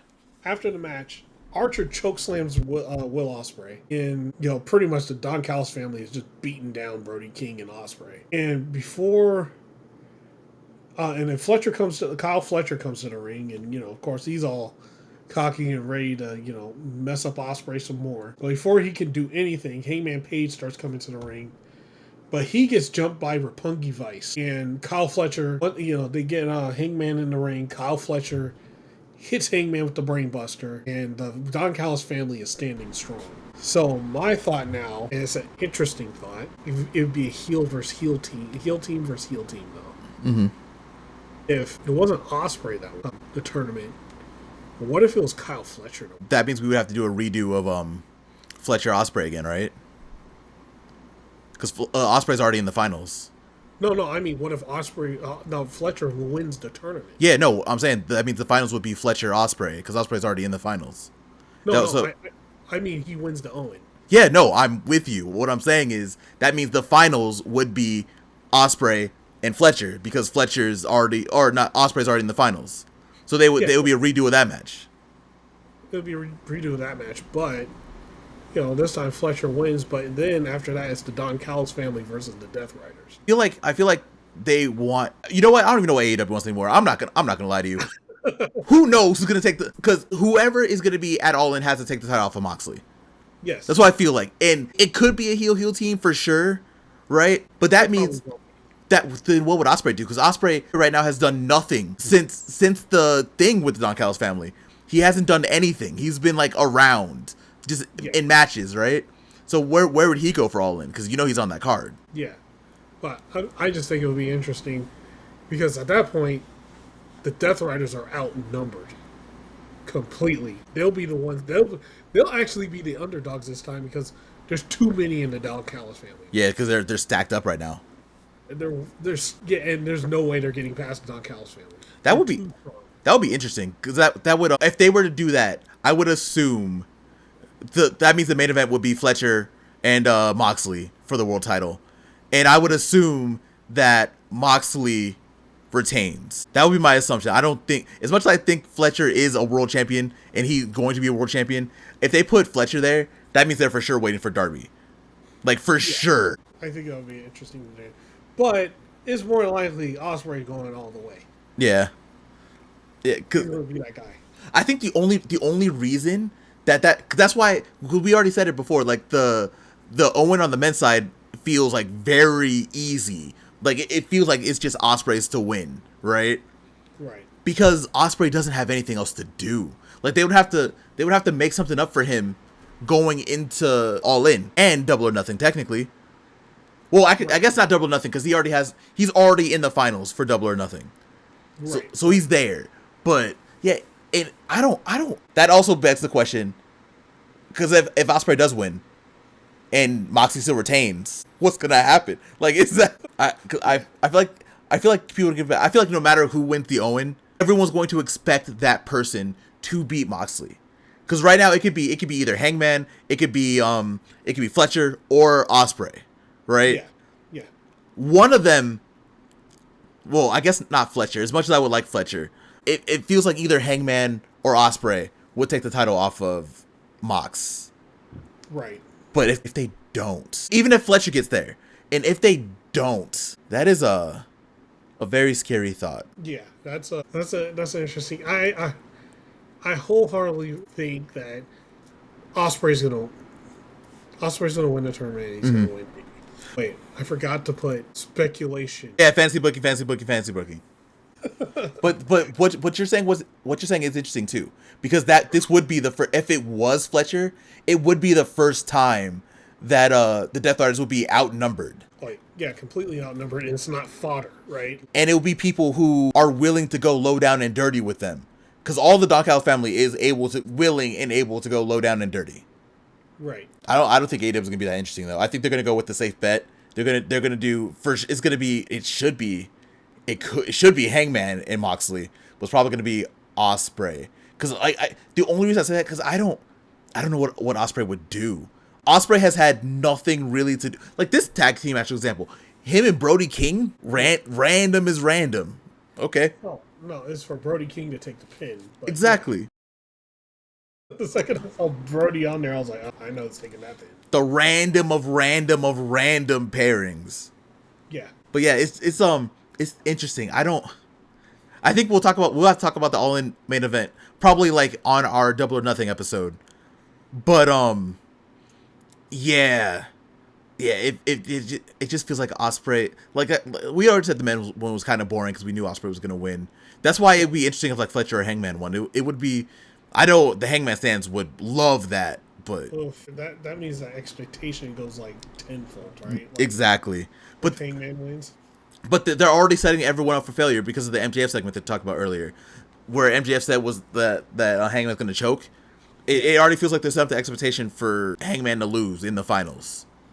And if they do, I know the Hangman fans are going to crash out. Because I saw them crashing out on a couple podcasts last week. Like, Hangman never wins. He's always used to make people better. He makes Word better. Blah blah blah. It's like, y'all calm down. It's okay. It's okay. It's fine. It's in Hangman's character and story, but yeah, it's fine. Yeah. I don't know. Like it would be as much as I love Ospreay. It would be nice if it was like someone else. You know? If it was Hangman, it'd be Hangman versus the Death Riders. And Hangman like completely annihilating every single Death Rider. That'd be a fun story to see. You know, he'd have help too. Swerve would help him. Yeah, Swerve would definitely help him. And then the Opps now too. Yeah. So he would have help. But it is more interesting because the Don Callis family would be able. Well, I guess Hangman also would go low down a little bit. Well, not anymore. He was cheating like before, but now that's long gone. He ain't cheating no more. No, he went from his anti-hero art. Well, no, he's still anti-hero. Mm-hmm. He's just a Punisher now, right? So he would just be, if he was going against the Death Riders, he'd go from Daredevil to the Punisher. That's what would happen. Mm-hmm. Pretty much. He'd go from, not really killing people, just maiming them and breaking their arms and shit, to actually just killing them. Yeah.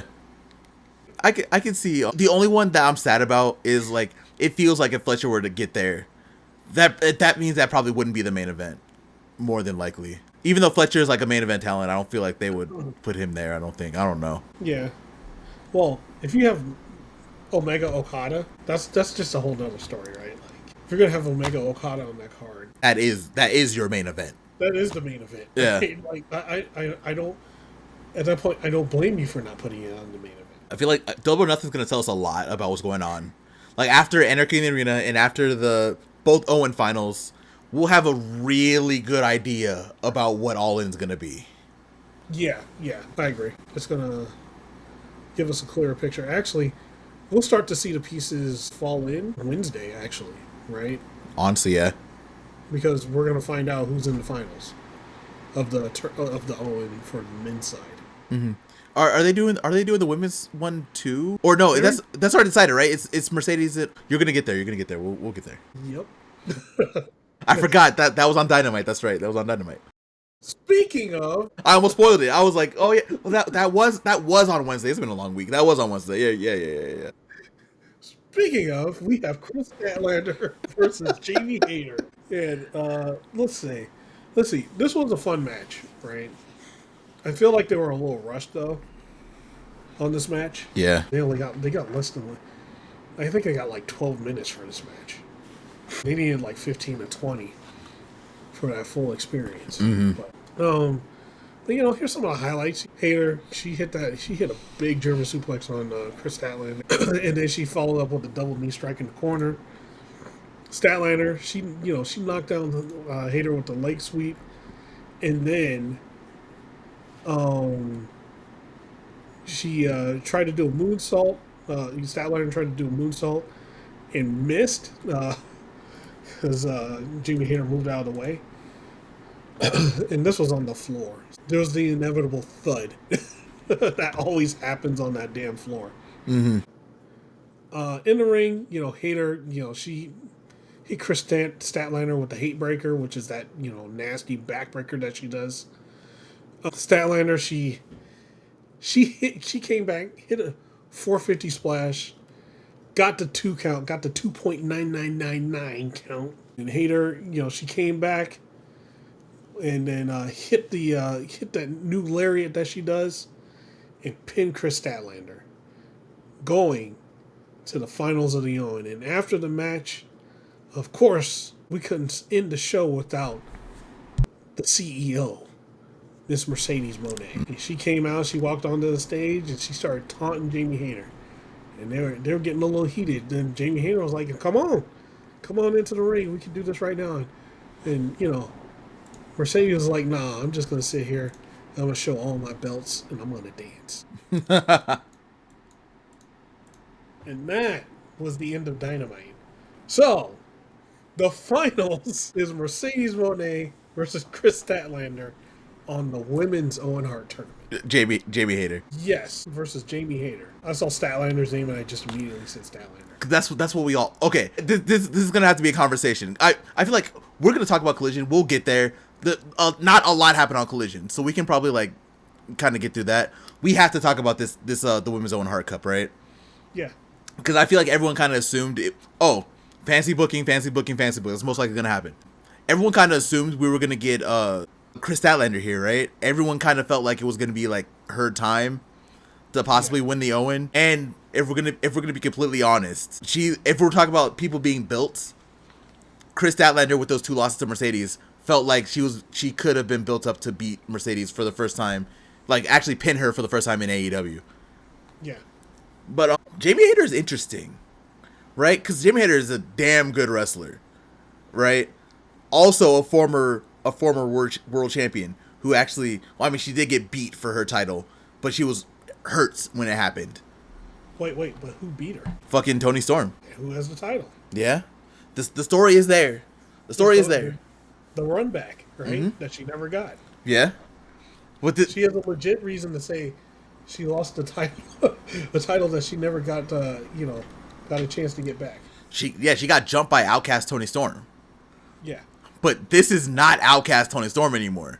No, this is a different animal. Like this is a whole. So, they can't do the same dynamic. It can't. Jamie Hayter, like right now, bar none, one of the most over people in AEW right now is Timeless Toni Storm. Mm-hmm. If they can't run this, are they gonna run it face? Like they could do that. Jamie might have a thing like, oh yeah, you beat me for the title while we were here, and Timeless Toni Storm might be like, who the fuck are you? We don't know. Timeless Toni Storm is an insane person. We don't know what she's gonna do. Right. So it's gonna be. Well, okay, that's also assuming that Jamie Hayter's gonna win, also, because it's very possible that Mercedes wins. Yeah. Which would also mean that we're not going to get Athena and Mercedes at All In. Which is a crime. Which is a crime. I know we just got it, but it again is another assumption. And I think this is what's killing us, all of us AEW fans, on this run of All In. Because we all assumed what was going to happen. A lot of people assumed it was going to be Hangman and Swerve. A lot of people assumed it was going to be, Okada Omega. That one feels like it's set in stone, though. But we made a lot of assumptions about the card. And I think a lot of people might have been, everyone probably got a little overexcited. But like, none of these matches are bad. Don't get me wrong. Yeah. But do we want to see Mercedes and Toni Storm right now? While Mercedes still has the TBS championship? I don't. I can say that much right now. I don't. I love them both. I don't want to see that. Yeah. I want to see Mercedes Athena. Yeah. I'm with you. At All in Texas. That's what I want to see. Mm-hmm. I think that's where we all are. All of us want to see that match. And Jamie winning the Owen Hart Cup would be great. I'm assuming, we're doing the assuming, making ass out of you and me, that whole thing. But Mercedes, if she loses at Double or Nothing, it has to be because of Athena, right? To make this match work. But right. Athena hasn't been seen since Mercedes beat her. Like, not on TV. We haven't got promos, nothing. And that doesn't mean anything. Like, she can still show up, but it is weird that she kind of disappeared again. Yeah, but at the same time, she can start showing up again this coming week, or the closer it gets to the pay-per-view, because we still got damn near a month. It is crazy. It feels like the pay-per-view is happening sooner than it really is. Because of these shows, man. Like, these shows are like go-home shows, but they're not. Go ahead. We still have a month. It's May 20. Jesus Christ. We still got a month. That's a crazy thing to think about, right? Oh, we're gonna have the finals set next week already. That's crazy. Because I feel a lot of us are skipping past Double or Nothing. Not a lot of us. A lot of people are skipping past Double or Nothing. And it's still a month away. Yeah. We barely built to that card. Jesus Christ. I definitely, while we were sitting here, I definitely was like, oh yeah, Double or Nothing like 2 weeks. So we're gonna have the finals. So that means both of the people in both of the Owen Hart finals people are gonna be feuding with the champions for a month. Yeah, that's interesting. All right, good on you, AEW. Or here's my random thoughts and things that probably will never happen. Okay. Right? Here's a thought. Jamie Hayter wins, but we still got a Megan Bayne problem. Oh yeah. Megan Bayne comes in and beats up Jamie Hayter so bad she can't wrestle anymore. She can't wrestle she wouldn't be able to take the spot at All In. Mm-hmm. And then they have people wrestle for the spot, and Megan Bayne takes the spot, and it's the rematch between Megan Bayne and Toni Storm. Oh, I could hear their internet rage about that already if that were to happen. if Jamie Hayter won the Owen Hart Cup just to get beat up by Megan Bayne, the internet would freak out. I don't know how live attendance would be affected. I probably wouldn't, but we wouldn't hear. Oh my God! You think we're hearing a lot about the Death Riders still? Lord have mercy. I'm here to troll the internet right now. Lord, they would. Every website would burn down with everyone talking. Man, yeah, but it get people talking. It would fuck up a lot of people. Oh yeah. That thing happening though would, and then you have I could see Megan Bayne winning the title from her. Mm-hmm. At that point. Mm-hmm.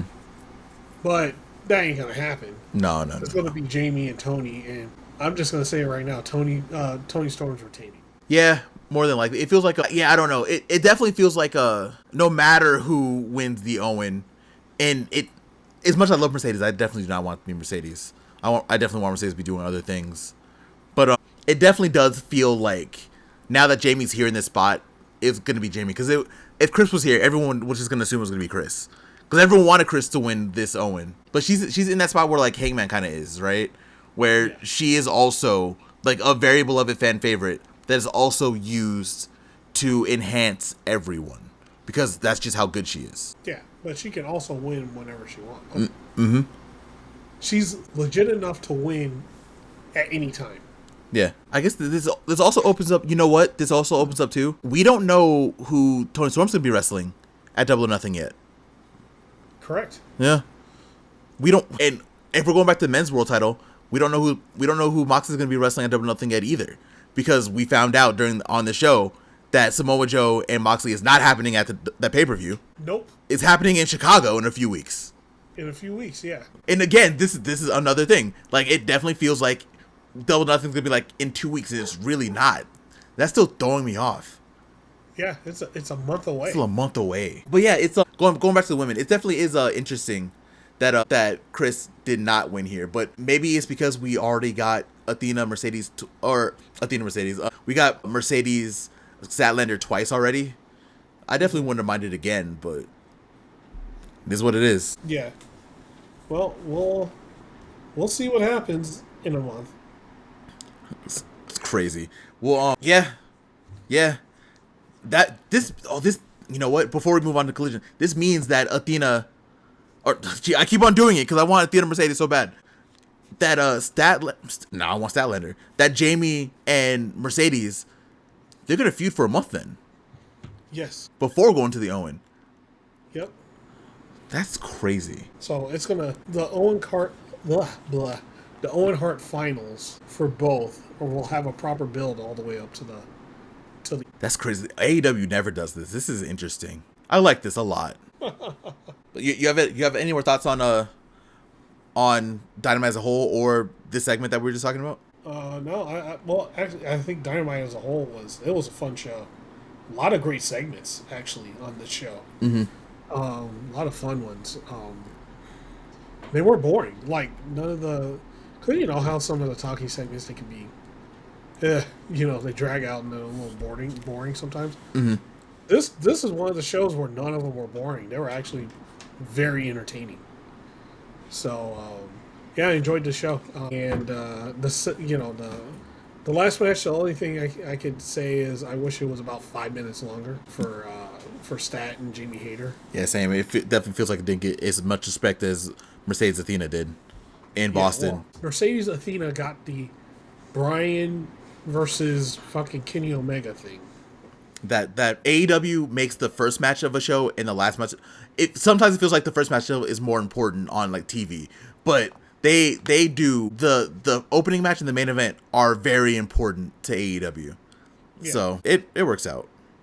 But yeah, the way the crowd it went insane. Like everybody lost their shit with Mercedes Athena in the ring. Well, we've been waiting for that for how long? Yeah. I want it again at All In. And I would actually, we need it again at All In. That's all. It has to happen. Like, however Athena gets involved in this, I definitely don't want Athena just to be gone from AEW TV for a month until Double or Nothing. But yeah, however we get Athena Mercedes at All In for the TBS Championship, do it. Whatever we got to do. All right, then I think with this, we can move on to Collision. Collision was a tape show this week. We had a couple things happen, but realistically, I feel like the show of the week was Dynamite this week. It still was a good episode of Collision, but Dynamite was the show this week. Yeah. And we start with Swerve. Swerve comes down to the ring, and before he can say a word, we hear the music of the Young Bucks. Just to break down what they said very quickly, Nicholas told the crowd to shut the F up, which, calm down, you can't tell New Orleans to do that. Ain't happening. Ain't happening. And Swerve in street clothes, they decided to move his match up. And Tony Schiavone was like, it's supposed to be happening in the second hour. I was like, I guess it's not anymore, Tony. I'm sorry. Good. So, Swerve in street clothes wrestled Blake Christian. There's not really a lot to talk about this match either, so I'm just gonna kind of like mull over it. Swerve did kind of beat him up though, throwing him around outside and doing some kind of stuff. Like Blake Christian got beat up a little bit. But Swerve, again, in street clothes, beats Blake Christian with the JML driver, which is nice because he didn't use the Swerve Stomp here, which just puts another one of his finishers over, which is nice. After the match, Lee Johnson attacked Swerve, but Swerve was able to get him off of him. But then Nick and Matt, the Young Bucks, Nicholas and Matthew, come out from their chairs and attack Swerve. Kenny comes out to save the day again. So we have like a little redo of what happened at Dynamite, but just with those two. They do a very awkward looking fist bump where they both didn't fully extend all the way for whatever reason. And then it was announced that we are going to have an all-star 8-man tag team match on Dynamite. Oh, nice. We will have Kenny Omega, Mark Briscoe, Speedball Mike Bailey, and Kevin Knight versus Ricochet, Kazuchika Okada, Matthew, and Nicholas Jackson. So if y'all didn't watch Collision, this means that for the first time since 2018, we're going to have Okada and Omega on two sides of a wrestling ring in a match. Which, fun fact, everyone thinks that the final match between them was that hour-long, probably one of the best matches of all time, 2 out of 3 falls match. It wasn't. It was also in 2018, but they had a tag match. It was the Golden Lovers versus Okada and Ishii. In America, by the way. So their last match against each other was in America. Yeah, it's weird. I don't know. It's different. Oh, yeah, that is a weird one. Right? Oh, you have any thoughts on the match of the segment? No, it was pretty fun. Like, Swerve killed Blake Christian. Yeah, he did. He just killed him. Yeah, he did. So yeah, it was pretty good.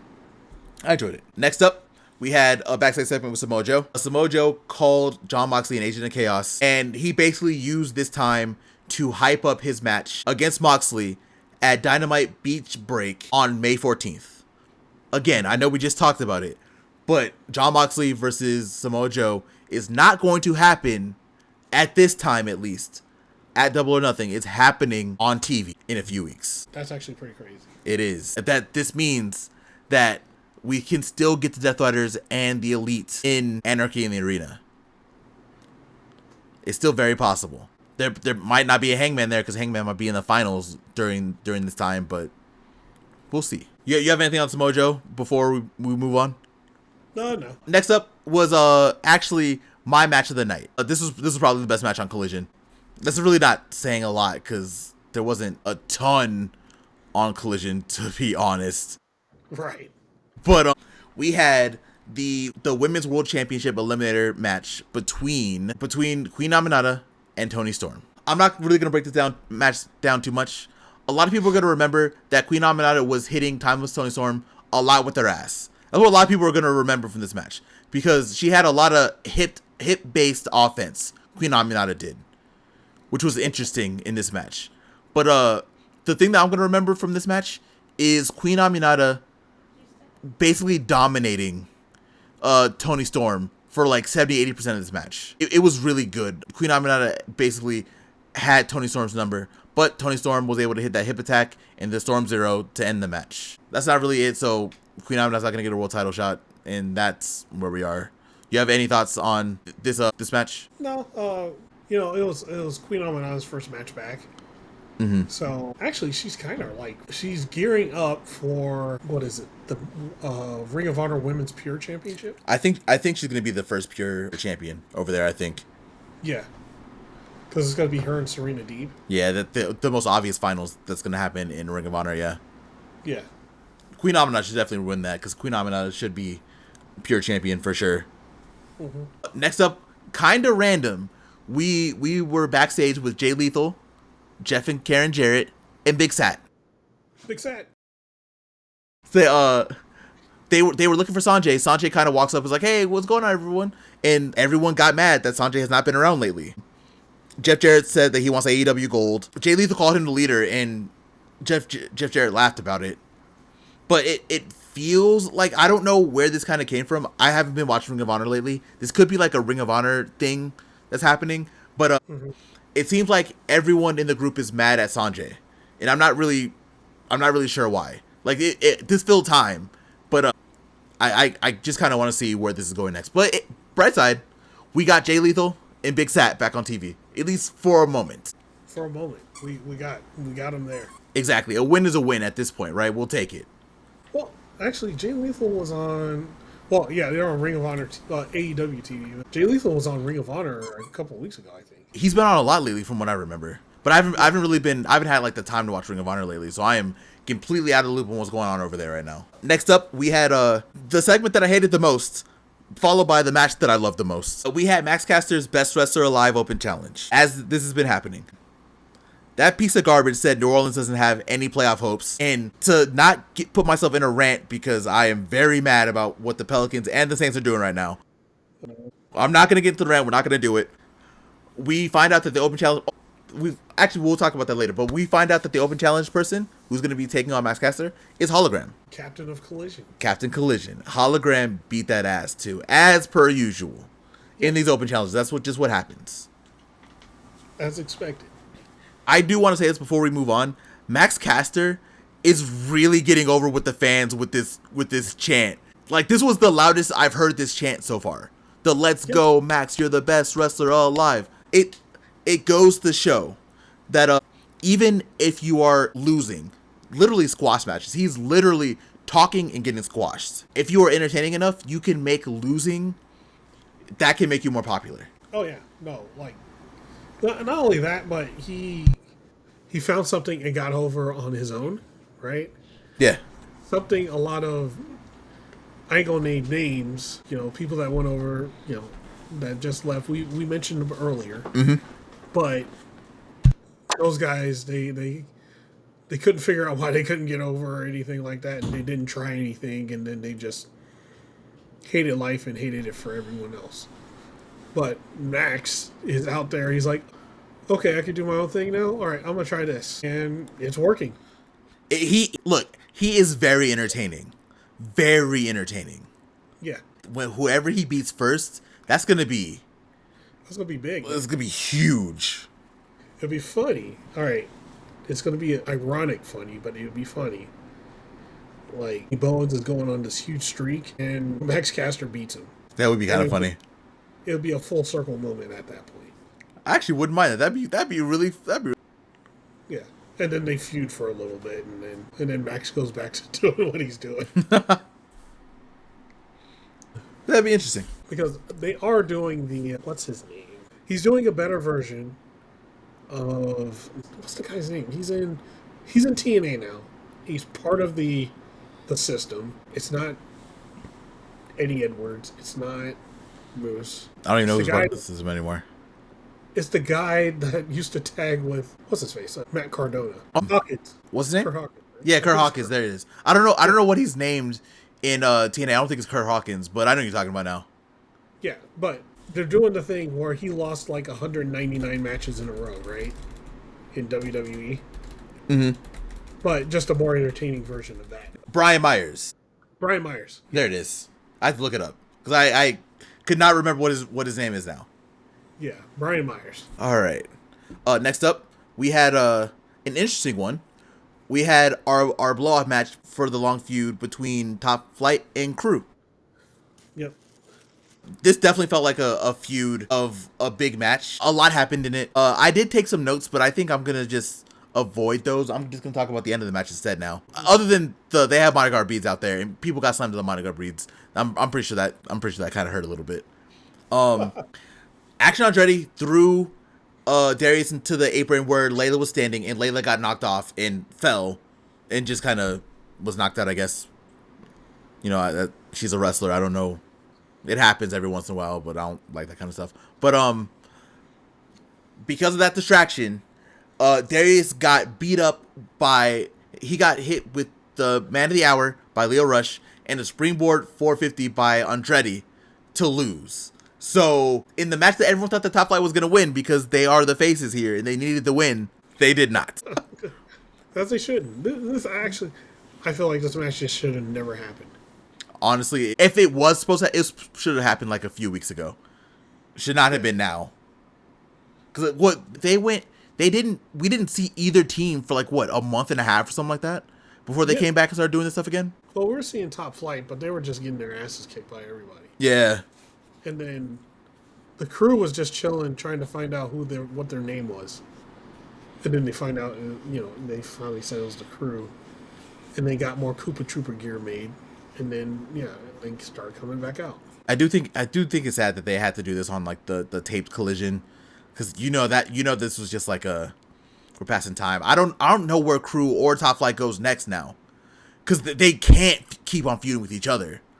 No, like they need to stop. Yeah, and neither team right now is at a point where, like, I don't even know who is Crew gonna go after next now, because everything that they did was about Top Flight, and now that this is presumably over, where are they gonna go? And then Top Flight, at least they have someone with Layla Gray, but I mean, at this point, I want Layla to leave Top Flight also, because she could be doing other things. Same here. Yeah, Layla Gray, leave Top Flight.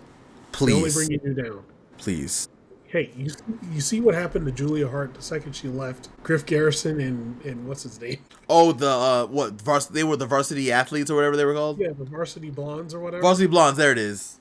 You see what happened as soon as Julia Hart left and, did her own solo thing. Former TBS champion now. I think it's time for you to do the same. Yeah, Layla could be doing so much better than being with Crew and Top Flight. And I like everyone involved. It's just they have nothing going on between the four of them. But I mean, I was gonna say we'll see what happens to them next. We're probably not gonna see them on TV, either one on TV for a while. So we'll probably see Crew more than Top Flight.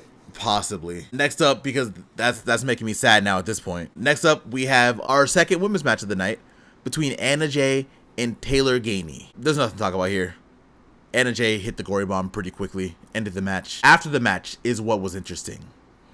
Penelope Ford comes out. For those who don't remember, Penelope Ford is a longtime rival of Anna Jay. Mm-hmm. They had that like barn burner of a hardcore match on Rampage between Anna Jay and Ty Conti versus the Bunny and Penelope Ford. Oh yeah, yeah. I still watch that match every once in a while. That match was fantastic. Violent as fuck.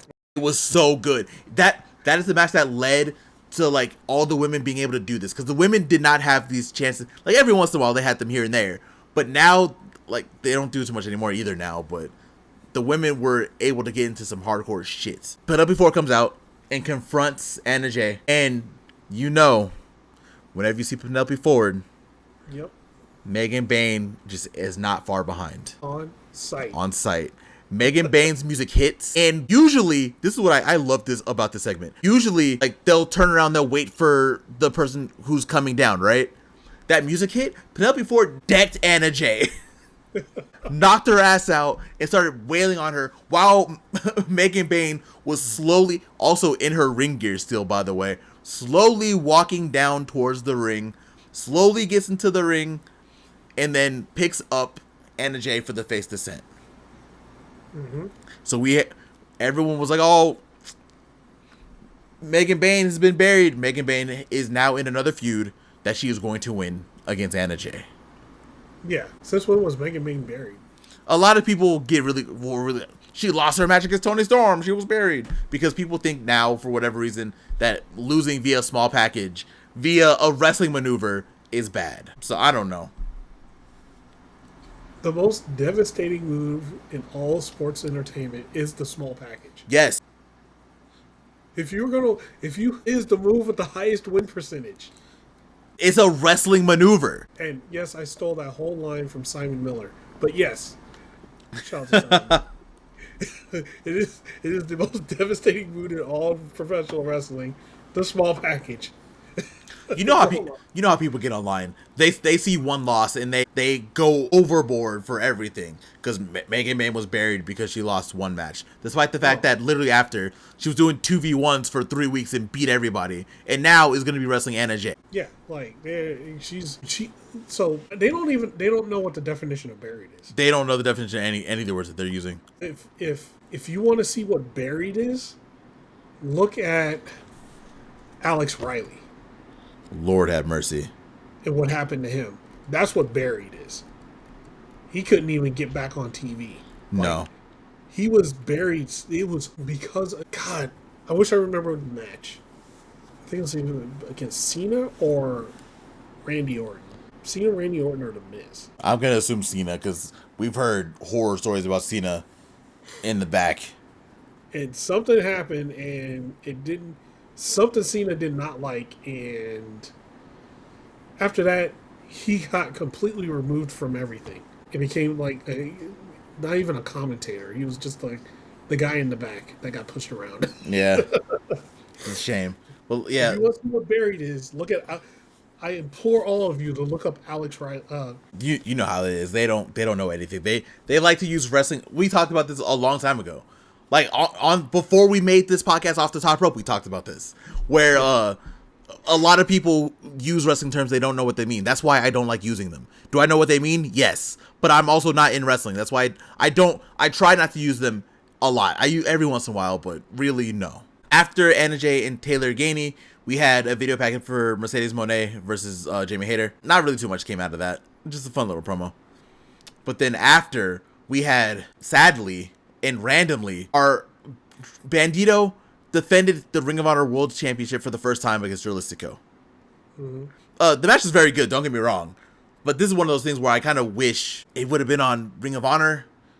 Yeah, that was my thought. We really, I don't even want to talk about the match too much. The match was great. Bandito won with 21 plex. He got his first defense.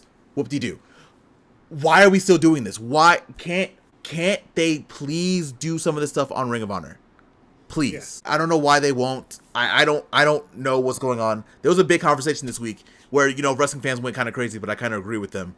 Like, I kind of feel bad for what's going on in Ring of Honor because they had like a pay-per-view randomly moved 10 days before it was supposed to happen. Mm-hmm. Like, Ring of Honor definitely feels like an afterthought right now, and everyone's still, us included, we dangled like this TV deal that's supposed to happen that doesn't feel like it's gonna happen. And Ring of Honor being an afterthought kind of sucks, but that we could talk about that later. It's a weird situation. Yeah, it's really weird, really unfortunate. Like, they need to do the thing where they start separating it. It doesn't need to be on AEW TV now. Make it its own thing. Shit. If you really want to do it as the YouTube show. That's the thing, right? Because right now, like, if you're paying for Ring of Honor, I'm paying for Ring of Honor, but I kind of want to cancel. I don't use it. Like, you want to watch for the new shows, but every time I go on Ring of Honor, the Honor Club, I'm watching old shit. Like, I don't really watch the show too much anymore. That old shit is so good. It's so good. That's why I miss it. Like, Ring of Honor definitely deserves better.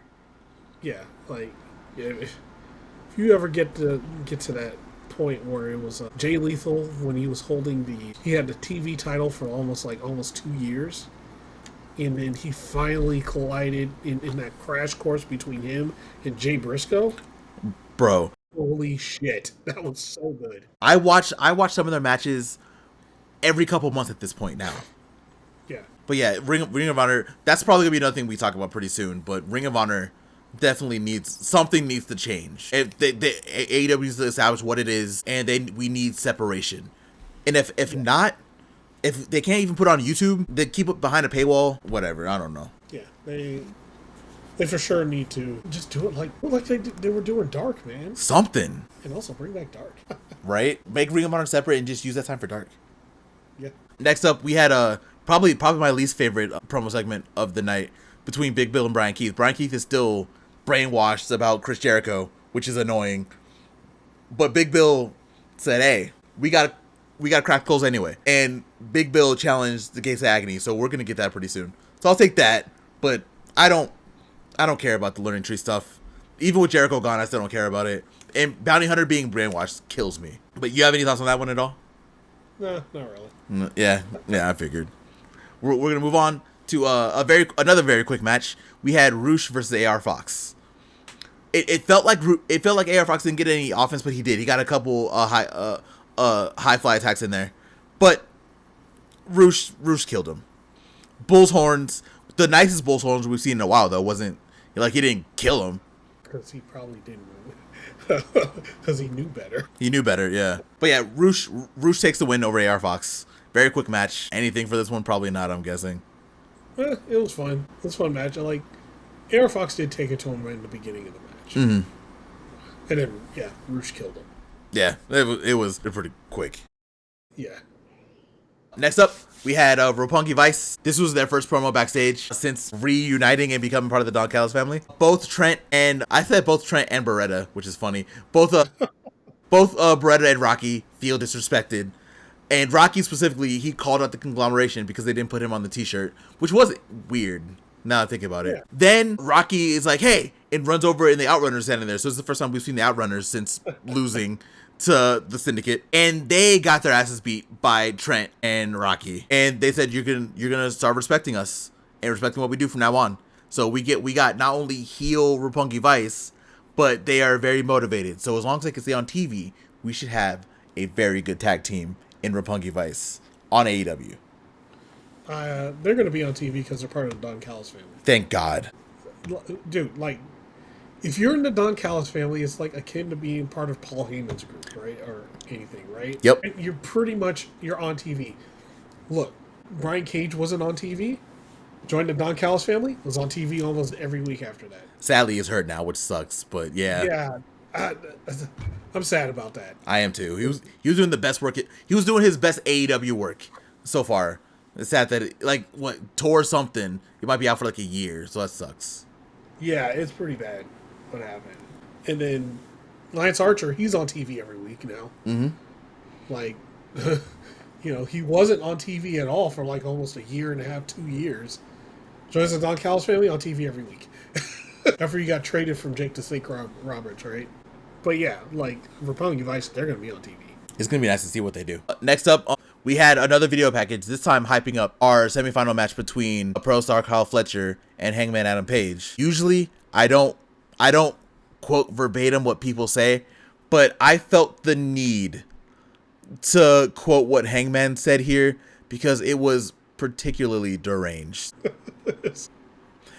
Hangman said that he was going to be rough with Fletcher, and then he said he's going to smack him, bite him, and Ozzy opened his ass and put his boot in it. And the Hangman fans lost their minds again. Oh, man. I'm not going to get too deep into it, but y'all had a problem with what MJF was doing, but y'all actively objectify Hangman Adam Page every time he's on TV. Yep. I'm just saying. Suspect. Yeah. Y'all had a problem with MJF, but y'all say some wild things about Hangman on Blue Sky. We can see y'all, by the way. Yeah, we can see you. Yeah, I hope you understand that. I don't care what your profile picture is. I know it's not you, but we can see what you're saying. And it is...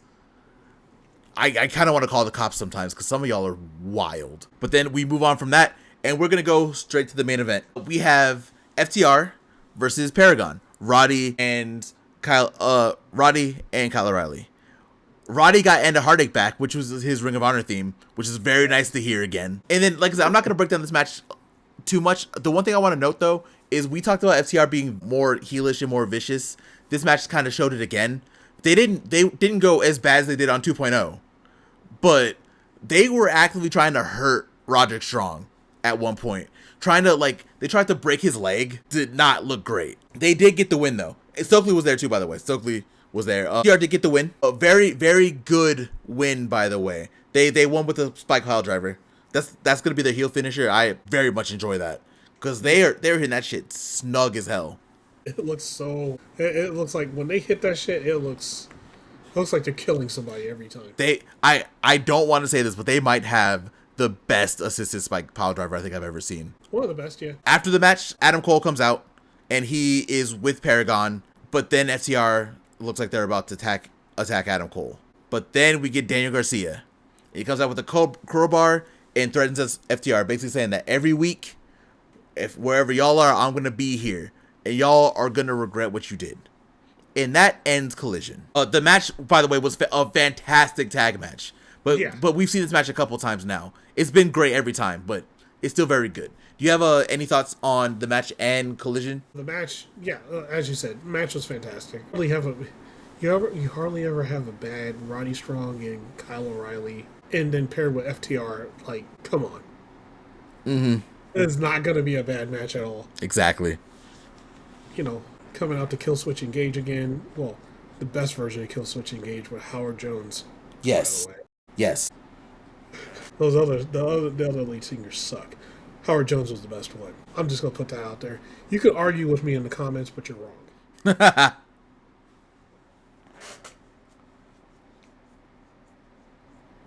But yeah, Collision was fun.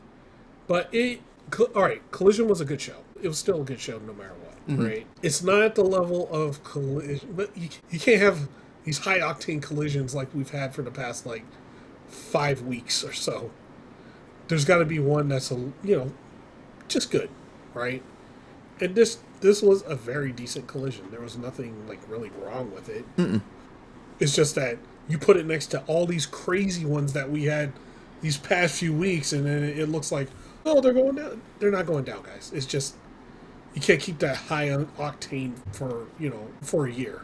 You just can't do it. You need one like this. So I thought Collision was good. Yeah, I fully agree with you. Like we said it before. Like not every show can be 10 out of 10. That's not feasible. I don't care what kind of roster you have. Not every show can be 10 out of 10. And I feel like this one was definitely like decent. But definitely was not a bad show. Yeah, it was like a 7. Like, nothing wrong with it. It was still good. It was a tape collision too. I'm gonna be honest. I don't expect like the world out of tape collisions, especially ones that have the lead in from the NBA. Yeah. The beginning's gonna be hot, right? But the rest of the show is gonna be, it's gonna be okay. Yeah. You kind of expect that. Yep. And Dynamite was great. Dynamite was the show of the week this week for sure. Yeah, Dynamite was pretty damn good. Before we wrap, Prophet, I have breaking news for you. Oh no, what do you got? Mayu Iwatani is leaving Stardom. Where's she going?